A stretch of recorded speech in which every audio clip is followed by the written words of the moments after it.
Apresentação do psicólogo e sexólogo Oswaldo Rodrigues.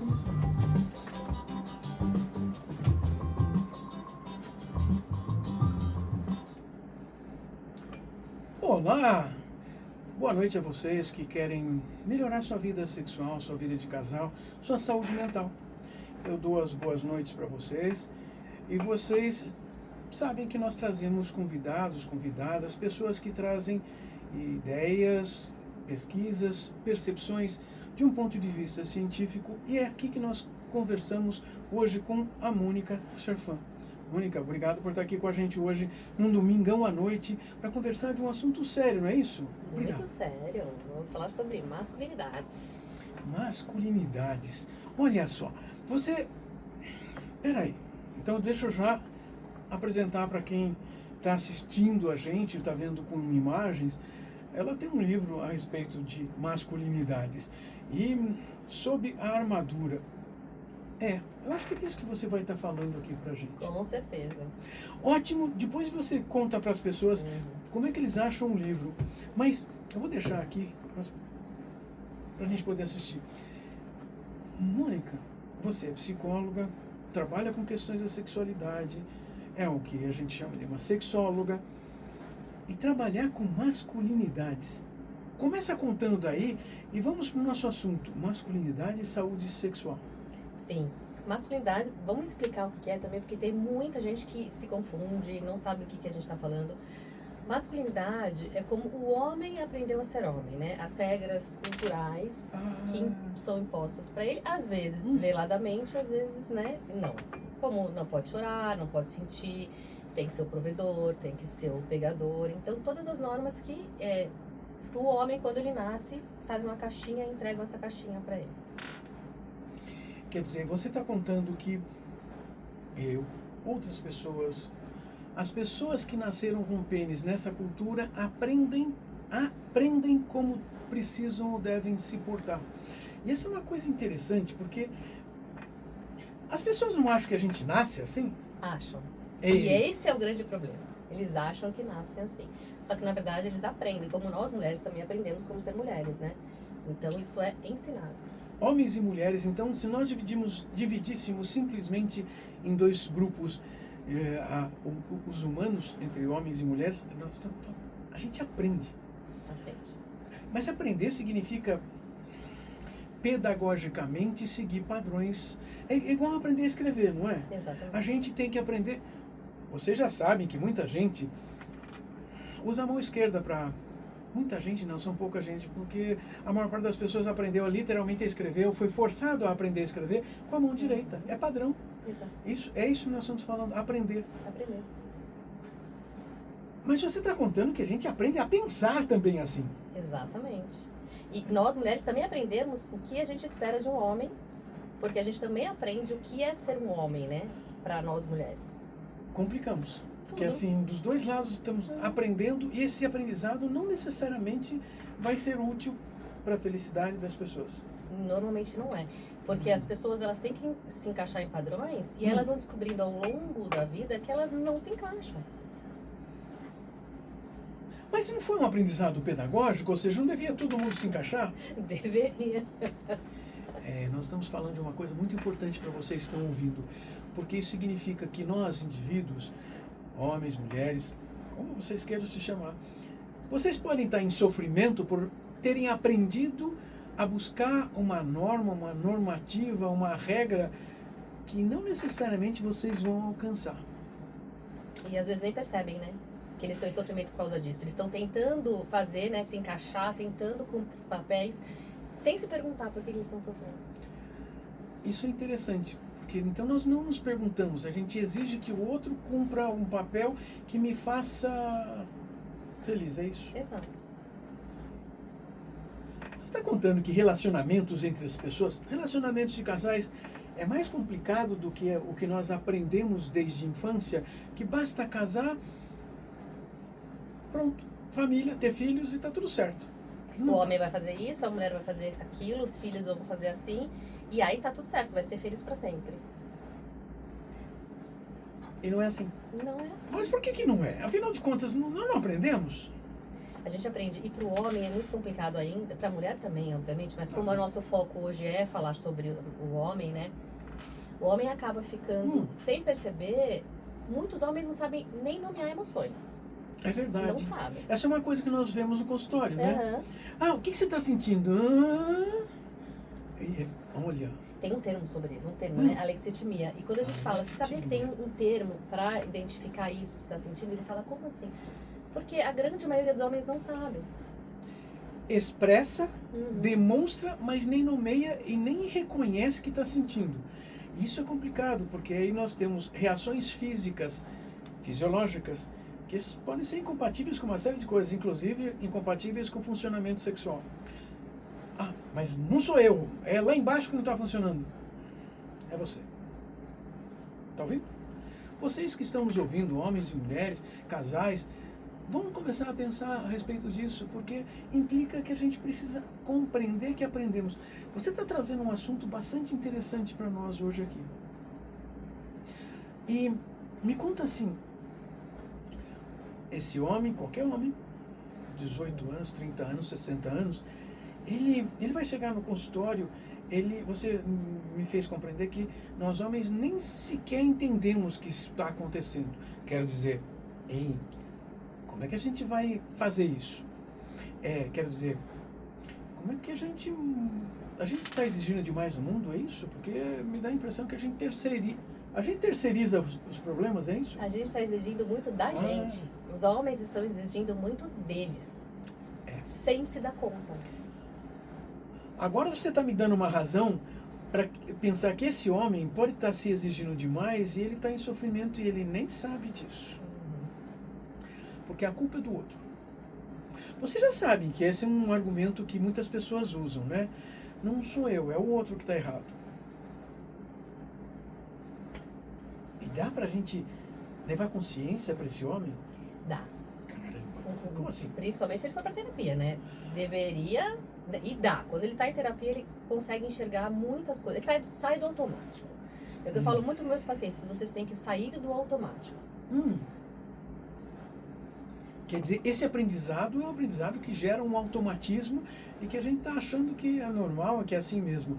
E você está contando que um processo psicoterapêutico é um mecanismo para facilitar, para levar a gente a conhecer outras possibilidades. Possibilidade significa outras maneiras de interação, outras maneiras de agir e reagir.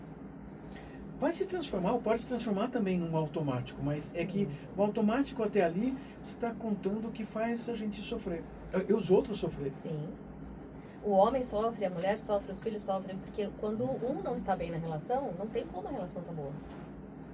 É verdade. A gente cuidando do homem, a gente cuida da mulher também. Isso num relacionamento heteronormativo. Se a gente cuidar do homem, a gente está cuidando da mulher também. E dos filhos também. Mas isso também pode se aplicar a um casal de dois homens, porque na verdade os dois também estão brigando um com o outro para... E foi muito interessante o que você falou, porque assim, tem gente que fala, mas o homossexual é muito mais resolvido, não tem problema sexual. Tem. Porque também são dois homens se cobrando muito juntos. Ouviram? Porque assim, não suponham que dois homens juntos não têm problemas. Eles têm, porque um vai exigir de si mesmo, exigir do outro, coisas que não necessariamente querem ou podem ser ou fazer. E ainda compara com o outro, porque o homem, quando ele tá com uma mulher, ele não se compara com a mulher, porque são gêneros diferentes. Quando tá um homem com homem, ele se compara com o parceiro o tempo inteiro. Então sim, tem sofrimento também. Hoje você está me fazendo pensar nessa questão de como é que o sofrimento é montado simplesmente porque nós queremos cumprir um papel. Eu chamei de papel. Porque o papel de sermos homens é um papel. Papel aprendido. Assim como qualquer profissão é um papel. Nós temos que aprender uma profissão, temos que aprender como fazer coisas, temos que aprender. Isso também me faz entender que o processo de psicoterapia é um novo mecanismo de aprendizagem. O processo de psicoterapia também é um processo educativo. Muito. Oba. Muito. Esse homem olhar pra dentro e falar assim, o que é seu mesmo? Quem é você? Então vamos tirar toda essa capa que fizeram você, colocar essa armadura, eu chamo de armadura, vamos tirar toda essa armadura e vamos ver o que tem dentro. Normalmente é um homem ferido, machucado, por sempre se blindar de tudo de fora, né? De sofrer em silêncio, porque ele não pode chorar. Ele não pode ser vulnerável, ele não pode chegar para a esposa e falar assim, nossa, tô em dúvida, tô triste. Não pode. Então, assim, você imagina quanta coisa ele tá guardando dentro dele. Então é isso, é tirar essa armadura, enxergar e agora vamos começar do zero? Vamos entender o que você tem aí dentro, que talvez nunca você soube. Isso que você está me mostrando é interessante, porque num processo psicoterapêutico nós, psicólogos, dentro do consultório, nós ganhamos um certo direito de questionar, e aí questionar significa vamos pensar a respeito de como nós pensamos, sentimos e fazemos. Nós temos como discutir isso. Na vida aí cotidiana, na rua, nas casas das pessoas, cada um está tentando manter um padrão e um papel que é assim, tipo, eu sou, não estou, eu sou. E isso é complicado, porque, sabe, dá a impressão que as pessoas não percebem que ao longo da vida nós mudamos uma série de coisas. Mudamos e nem percebemos, continuamos a achar que nós somos sempre iguais. Não somos. E é legal, porque assim, você pode mudar, né? Como já dizia Raul, eu prefiro ser essa metamorfose ambulante do que ter aquela velha opinião. Então, quando eu falo para meus pacientes, você pode mudar, você pode rever questões, pro seu bem, é por você. Porque tudo isso que foi vendido para você tem privilégios? Tem, sim, a gente sabe que tem. Mas o peso da coroa, eu falo assim, essa coroa pesa muito. Vamos tirar essa coroa daí. Você usou um argumento que assim sempre aparece nessas discussões, principalmente de parte das mulheres, porque as mulheres percebem que os homens têm privilégios simplesmente por terem nascido homens e na verdade terem sido educados para serem homens que vão impor regras. Você sabe que volta e meia eu fico pensando na minha vida desde a infância. E eu lembro que, assim, no final das contas, minha mãe me colocava num grau de privilégio. Eu era filho mais velho e, assim, tipo, ganhava alguma coisa por isso. Naquele momento, a gente, né, tipo, opa, tô bonito na fita. Só que isso gera uma série de coisas, porque isso gera também demandas. Você ganhou alguma coisa, agora você tem que cumprir coisas. Cobranças, né? Então, carregar a coroa não é um privilégio positivo o tempo todo. Tem regras. E as regras fazem com que a gente tenha que fazer coisas que não são exatamente a nosso favor. Uau!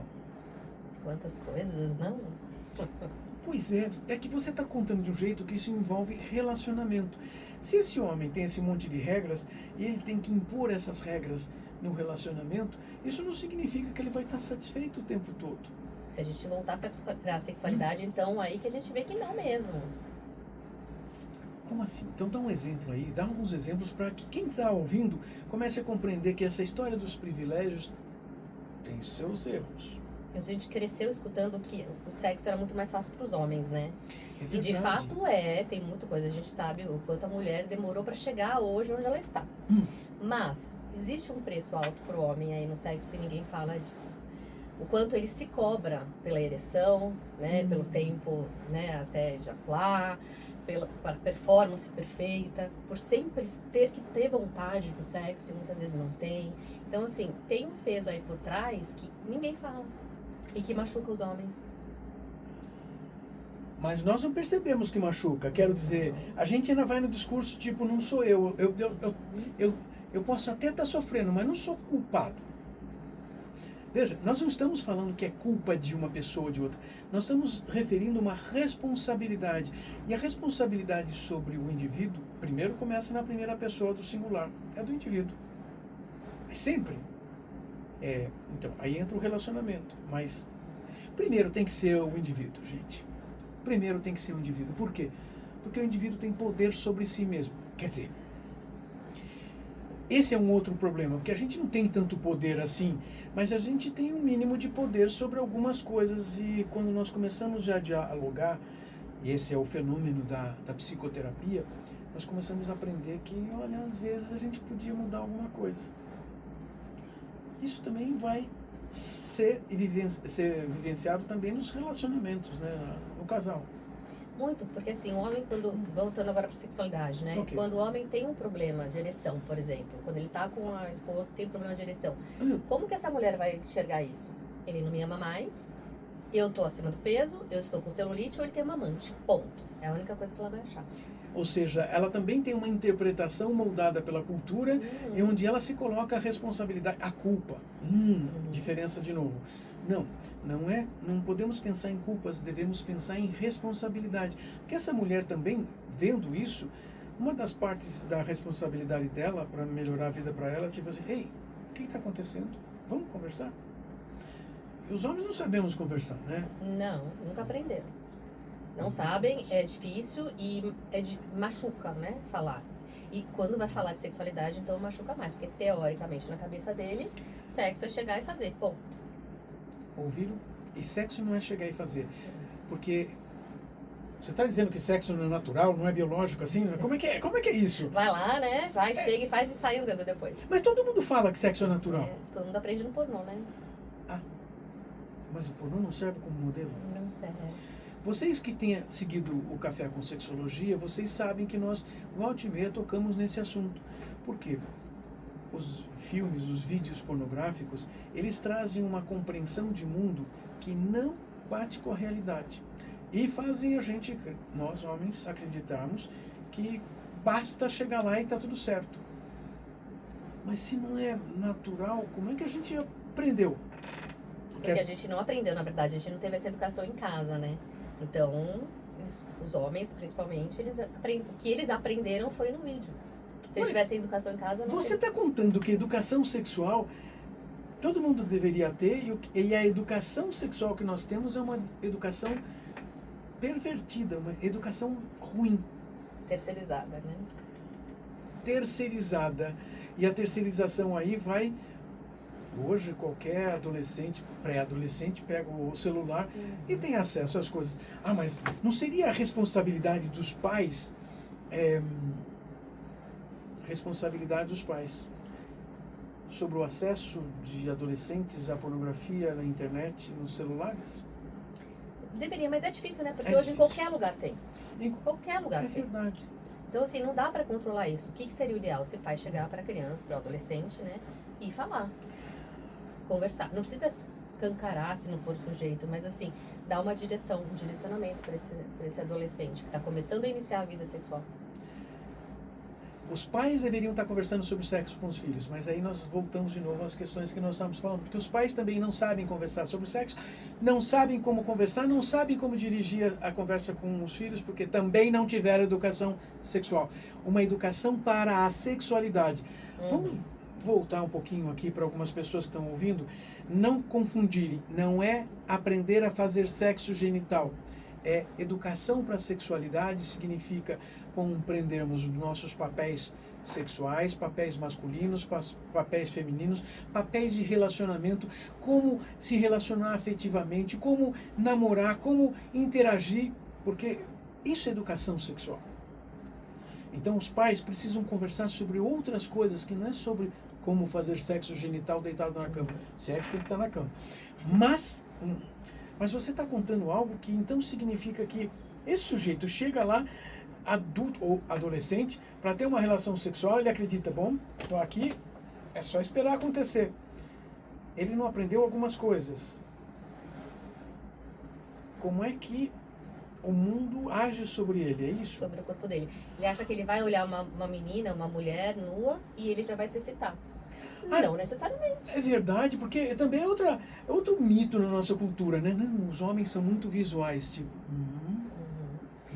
São muito visuais e qualquer mulher ele vai se sentir atraído, ele vai se sentir na obrigação de ter uma relação. Olha a soma das regras. E aí ele chega lá, não se sente atraído, e aí de novo vem a questão. Ele vai se sentir errado, vai se sentir com problema, vai se sentir culpado, e isso também não ajuda.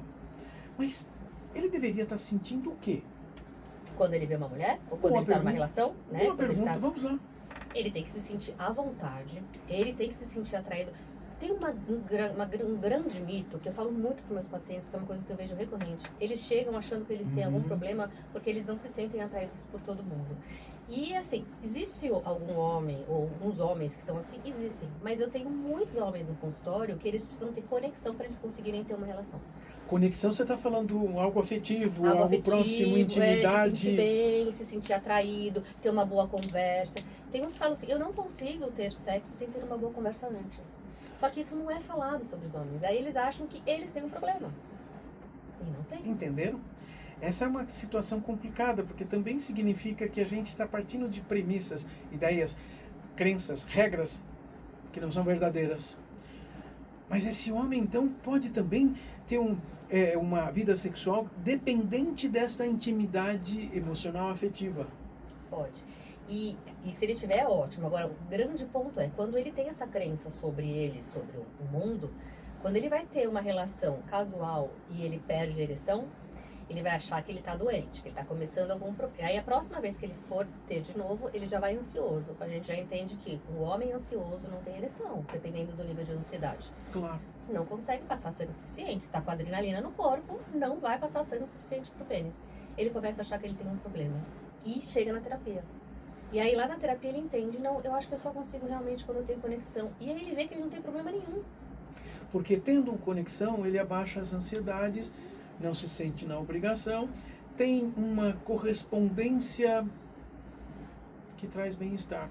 Já está contando coisas aqui para muita gente que está ouvindo começar a pensar melhor sobre como é que é o seu funcionamento sexual.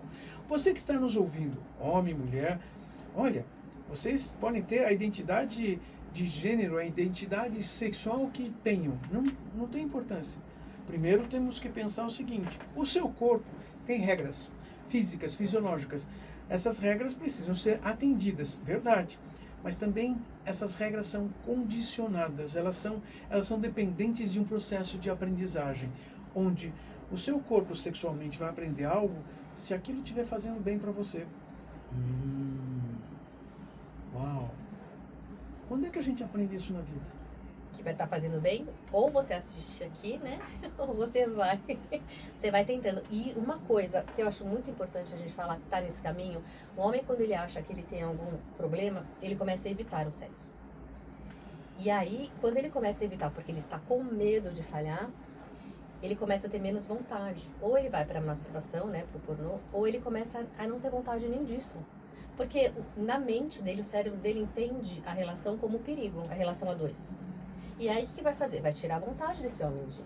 Então, muitos homens chegam achando que tem baixa libido, e não é. Na verdade, é a sua mente fazendo você evitar uma coisa que te dá sofrimento. Você está contando de um jeito que me faz compreender que existem comportamentos, ações, interações que passam a ter funções no lugar de outras funções. Já me fazendo acreditar que esses homens começaram a aprender desde cedo e vão confirmar isso nas primeiras relações, na adolescência, na juventude, de que aquilo que nós chamamos de sexo tem alguma outra função, e talvez a função seja de estou me sentindo homem, pronto. Isso é complicado, porque muitos pacientes podem chegar no consultório com dificuldades sexuais, literalmente dizendo que se sentem menos homens. Da onde? Porque ele não está cumprindo regra, ele não está cumprindo aquilo que ele acha que ele precisa fazer. Precisa mesmo? Então, não precisa. Ele pode, ele tem o direito de. Para assumir o direito, nós também temos que assumir o direito de que hoje eu não quero, não posso, ou não preciso dessa interação. Uau! Mas dá certo, assim, todo paciente, toda pessoa, todo homem que chega no consultório para uma terapia, ele consegue lidar com isso depois? Muda mesmo? Muda muito, muda muito. Olha só, gente. Eu atendo homens, só atendo homens, né? Então, todos os dias eu vejo homens que chegaram com queixas sexuais de disfunção erétil, ejaculação precoce, resolvendo o problema deles. E muitas vezes é muito rápido, é só eles entenderem o funcionamento do corpo deles. O que eles têm vontade, o que eles querem, não o que os outros acham que ele deveria querer. Vocês ouviram isso, gente? Eu acho que essa é uma mensagem que vocês vão guardar para a semana, para esse mês inteiro, para a sua vida. Vocês ouviram aqui a Mônica Cherfan. Mônica, onde a gente acha o teu livro? Na Amazon.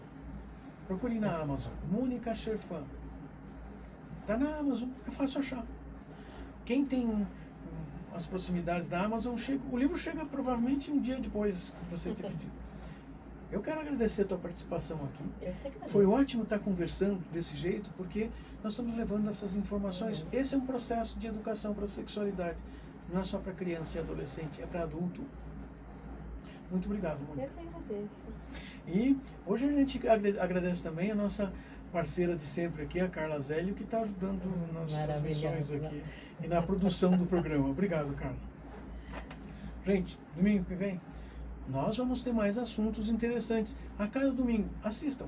Se não assistiram ao vivo, vão assistir no YouTube da Rádio Vibe Mundial, no YouTube do Impassex, no Café com Sexologia no Instagram. Tem lá, ou assistam e ouçam nos streamings de áudio. Estamos lá. Gente, até semana que vem. Boa semana para vocês. Você ouviu na Vibe Mundial, programa Café com Sexologia, falando sobre sexualidade, saúde mental e relacionamento. Agora você vê se você quer assistir, o que você quer fazer. Eu posso salvar e depois, se eu quiser fazer Pode, isso? pode. Ai, que lindo! Ai, adorei! Em 3D. CYD 994 95.7 FM. Vibe Ah, acho que eu já vou Mundial. colocar, né? Compartilhar A com o rádio Rio. que toca a sua Pode vida. ser. Marco, ou vocês, o Marco. Pode marcar. Caminhada Impassex, grátis. o Café com Para fazer Sexologia. o coração bater mais forte pelas crianças Faz e como adolescentes adicionar a marcação ou convidar colaboradores? Marcação, A sua né? participação ajuda a transformar meu futuro e de milhares de pacientes atendidos pelo Hospital do Graça. Estou esperando por você. Acesse o site graça.org.br para fazer a inscrição e nos ajudar a vencer o câncer infantil. Graça, um hospital cheio